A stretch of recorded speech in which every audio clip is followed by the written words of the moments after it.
দেখো পটল লাল লাল করে ভাজা হয়ে গেছে। কড়াই তেজপাতা দিয়ে গেলাম। দেখো পেঁয়াজটা লাল ভাজা হয়ে গেছে।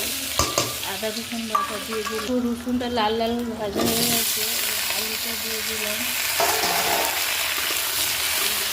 লাল লাল ভাজা হয়ে গেছে। এবার টমেটো দিয়ে দিলাম। পটলটা দিয়ে দিয়েছি। দেওয়াটা পুরো একবার কষে নেবে।